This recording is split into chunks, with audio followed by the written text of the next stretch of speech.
యువత మహిళకు సంబంధించి మీ వాదన మీరు చెప్పారు, గౌతమ్ రెడ్డి గారి నమ్మకం ఆయన చెప్పారు. మనం నెక్స్ట్ ఫ్యాక్టర్కి వెళ్ళిపోదాం. సపోజ్ పవన్ కళ్యాణ్ ఫ్యాక్టర్ అంటే అత్యంత కీలకంగా పనిచేసిందని కూటమి నమ్ముతోంది. పవన్ కళ్యాణ్ ఫ్యాక్టర్ అంటే మొదటి నుంచి కూడా కూటమి ఏర్పాటులో ఆయన చూపిన చొరవ, లేకపోతే కొంత అటు ఇటుగా ఉన్న సమయంలో అటు బీజేపీని టీడీపీ పెద్దల్ని కూర్చోబెట్టి మొత్తం మీద ఫైనల్గా కూటమి ఏర్పాటు కోసం దారితీసిన కారణాలు ఇవన్నీ మనం అనేక సందర్భాలు చర్చించుకున్నాం. మధ్యలో జగన్మోహన్ రెడ్డి వారు కూడా ఢిల్లీకి వెళ్ళి సరే కూటమి ఏర్పడకుండా ఉండడానికి ఆయన ఏదో ప్రయత్నాలు చేశారని కూడా వార్తలు వచ్చాయి. వాట్ ఎవర్, కూటమి పోటీ చేసింది వైసీపీకి అగెనెస్ట్ గా. ఇక్కడ గౌతమ్ రెడ్డి గారు పవన్ కళ్యాణ్ ఫ్యాక్టర్ ఈ ఎన్నికల్లో మీకు ఎంతవరకు నష్టం చేసి ఉండవచ్చు? నష్టం జరిగిందో లేదో నాకు తెలియదు. ఒకవేళ వాళ్ళు నమ్ముతున్నట్టు, కూటమి నమ్ముతున్నట్టు నష్టం జరుగుంటే ఎంత నష్టం చేసి ఉండొచ్చు పవన్ కళ్యాణ్ ఫ్యాక్టర్ అని మీరు అనుకుంటున్నారు? సరే, ఇప్పుడు మీరు చెప్పేటువంటి దానిలో స్ట్రైట్ గానే అడిగారు. పవన్ కళ్యాణ్ కూటమిలో చేరటం వల్ల మాకుండేటువంటి కొద్దిగా ఓట్లు తగ్గచ్చు, దానిలో డౌట్ లేదు. కానీ వారు ఎక్స్పెక్ట్ చేస్తున్నటువంటి పద్ధతిలో ఉండదు. ఎందుకు?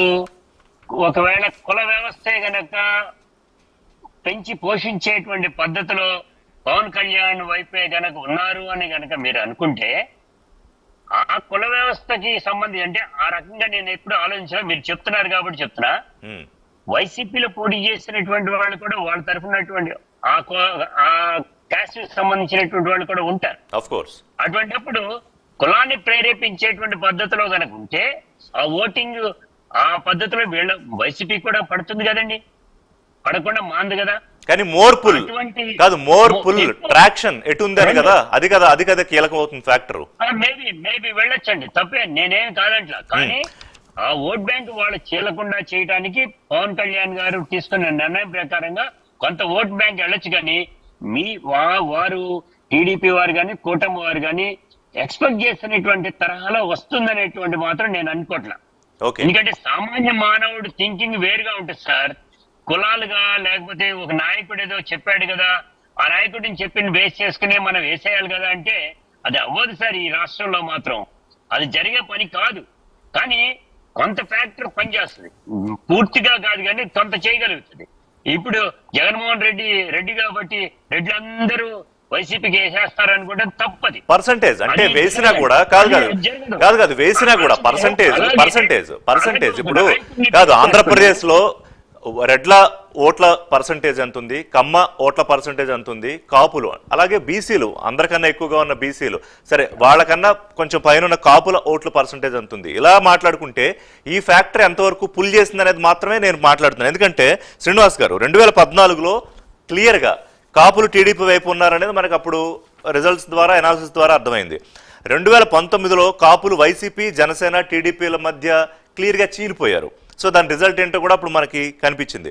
కానీ ఈసారి కూటమి ఏర్పాటు వల్ల పవన్ కళ్యాణ్ గతంలో పోషించిన పాత్ర కన్నా కూడా చాలా విజిలెంట్గా ఈసారి పొలిటికల్ స్ట్రాటజీ తీసుకున్నారని, చాలా క్లియర్గా ఓటు ఎక్కడ డివిజన్ కాకుండా ఆయన ఈ కూటమి ఏర్పాటులో కీలకమయ్యారు.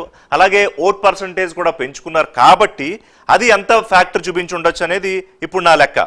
శ్రీనివాస్ గారు ఎంత అని మీరు అనుకుంటున్నారు?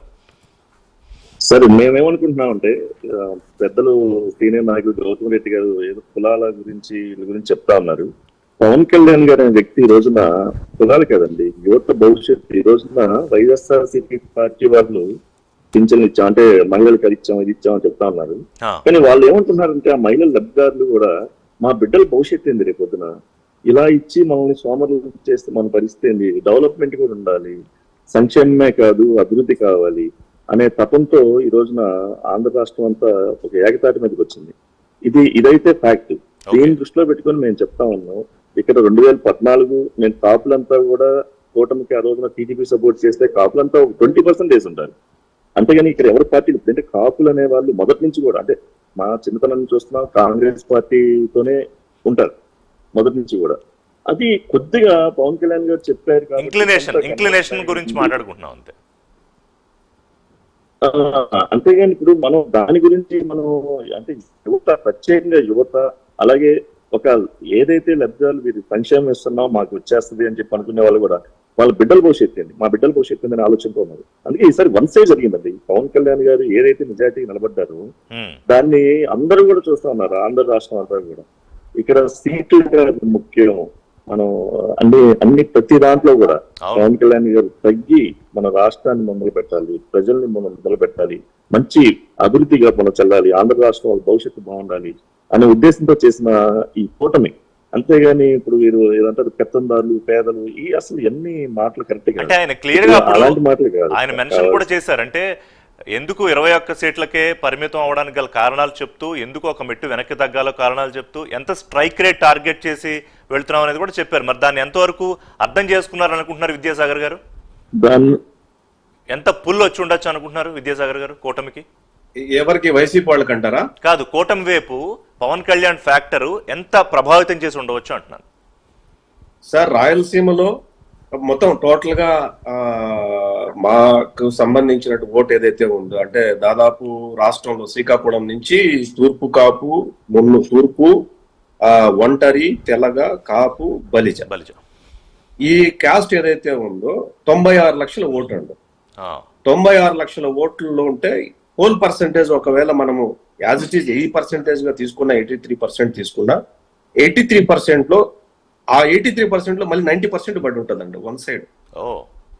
వన్ సైడ్ ఎందుకు చెప్తున్నానంటే ఈ మాట, దీనికి రికార్డు ఉంది. నేను ఎందుకు చెప్తానంటే 2019లో జగన్మోహన్ రెడ్డి గారు ఈస్ట్ గోదావరిలో నేను కాపులకు రిజర్వేషన్ ఇవ్వలేను అని చెప్పినా కూడా ఆ జిల్లాల్లో వైసీపీ పార్టీ పవన్ కళ్యాణ్ గారిని కాదని కూడా వేశారు, గెలిపించారు ఎక్కువ.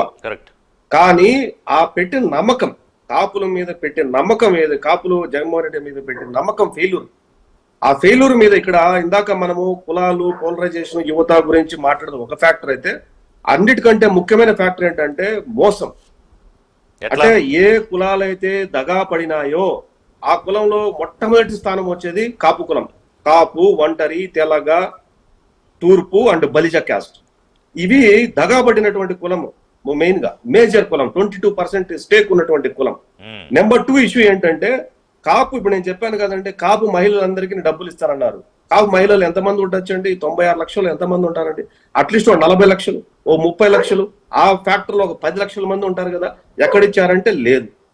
ఇలాంటి ఫ్యాక్టర్స్ కనుక తీసుకుంటే మనము అందులో ఉన్న యువత, creamy layer, officers, government officials, government employees, private employees, employment లేక బయట పోయిన వాళ్ళు తీసుకుంటే అందరూ ఆల్మోస్ట్ 70 లక్షల ఓట్లు మూకొమ్మడిగా కూటమికి ఓటింగ్ పడ్డాయి అన్నది నేను ప్రగాఢంగా విశ్వాసిస్తాను. ఒకటైతే, రెండవది పీసీ కులాలు మీరు ఇందాక చెప్పారు. మన గౌతమ్ రెడ్డి గారు ఇంకో మాట అంటూ ఒక సైడే పడతాయా, ఒక సైడే పడతాయి. నేను అదే అడుగుతున్నా, మీరేదైతే మాట్లాడుతున్నారో మాకు ఈ ఓట్లు పడతాయి, మేము సంక్షేమం చేసామని మాట్లాడుతున్నారో, ఆ సంక్షేమం చేసినటువంటి మీరు ఇచ్చినటువంటి వనరులు ఏవైతే ఉన్నాయో వాళ్ళకు ఆ ప్రతి ఇంటిలోనూ ఒక బాధితుడు ఉన్నాడు అని చెప్తాను నేను.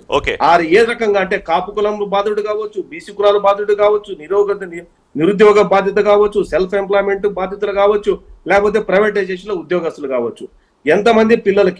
ఎంతమంది పిల్లలకి ఏజ్ బార్ అవుతుంది, ఉద్యోగం రావడం పనిచేస్తున్నారు. రైట్, ఈ ఫ్యాక్టర్ లో అయితే అంటే నేను ఎత్తుకున్న పవన్ కళ్యాణ్ ఫ్యాక్టర్ అయితే కూటమికి చాలా బలంగా, చాలా మేజర్ పుల్ గా పనిచేస్తుంది. మీరు చెప్పిన పర్సెంటేజ్ అయితే 18% పడిందండి. 18% ఈజ్ హ్యూజ్. 18% కాపు, ఒంటరి, తెలగ, అంటే గౌతమ్ రెడ్డి గారి పార్టీతో 3% ఉన్నారు మీరు చెప్పిన లెక్క ప్రకారం. 3% కాదు, దానికి ఇంకొక ప్రాపర్ రీజన్ కూడా చెప్తానండి. ఎందుకు వీళ్ళు కాపు కులాన్ని వదులుకున్నారు అంటే, మీరు కర్నూలు నుంచి మీరు ప్రకాశం జిల్లా వరకు ఒక్క బలిజకు సీట్ ఇవ్వలేదండి. ఒక్క బలిజకు. అంటే బలిజలు మా ఓటు కాదు, లేదు కాపు మా ఓటు కాదు. గౌతమ్ రెడ్డి గారు ఏమంటున్నారు ఇందాక, నిలబడిన వాళ్ళు కూడా మా వాళ్లే కదా, మా ఓటు ఎందుకు పడదు అంటే అక్కడ నాయకుడు ఉన్నాడు, మీ దగ్గర నాయకులు లేరు. కేవలం అంటే ఇక్కడ రెండు ఉన్నాయి. విద్యాసాగర్ గారు, గౌతమ్ రెడ్డి గారు మాట్లాడే ముందు రెండు ఉన్నాయి. అంటే అంతకు ముందు ఏమి చెప్పిన ప్రామిస్ల వరకు కాపు కార్పొరేషన్ లో లేకపోతే కాపులకు సంక్షేమం కొంత చేయలేకపోయాము అనే ఒక కాన్ఫిడెన్స్ లోపమా, లేకపోతే ఎప్పుడైతే పవన్ కళ్యాణ్ బీజేపీ ఉండి అందులో టీడీపీ అలయన్స్ అవ్వగానే ఇంకా అప్పుడు హోప్లెస్ అయిపోయారన్న మీరు చెప్పేది? అంటే వదిలేశారంటున్నారు కదా. అంటే ఇప్పుడు కాపు కులంకి కార్పొరేషన్ 1000 కోట్లు పెడితే మేము 5 సంవత్సరాలకు గాను 5000 కోట్లు ఇవ్వాల్సి ఉంటే 4223 కోట్లు ఇచ్చాం సార్ మా దీని నుంచి. అప్పుడు ముద్రగడ పద్మనాభ్ అనే వ్యక్తి బయటకు వచ్చేసి ఈ రోజు ముసుగు తీసాడు అనుకోండి, అది వేరే విషయం, కానీ మాకు ఇంతేనా ఇంకా ఇవ్వాలన్నాడండి. దాన్ని అడ్డం పెట్టుకొని జగన్మోహన్ రెడ్డి గారు ఏం చేశారు, 2000 కోట్ల రూపాయలు ఇస్తాను, 2000 కోట్ల రూపాయలు ఇస్తాను, 10,000 అంటే 5,000 కోట్లు, 10 రూపాయలు ఇచ్చాడండి. 10 రూపాయలు ఇచ్చాడా? ఎస్సీ ఎస్టీ బీసీ మైనారిటీ సోదరులకు సంబంధించినటువంటి కార్పొరేషన్లు ఏవైతే ఉన్నాయో ఆ కార్పొరేషన్ నుంచి ఒక్క అనా పైసా గౌతమ్ రెడ్డి గారు కీలకమైన పాయింట్ రేస్ చేశారు విద్యాసాగర్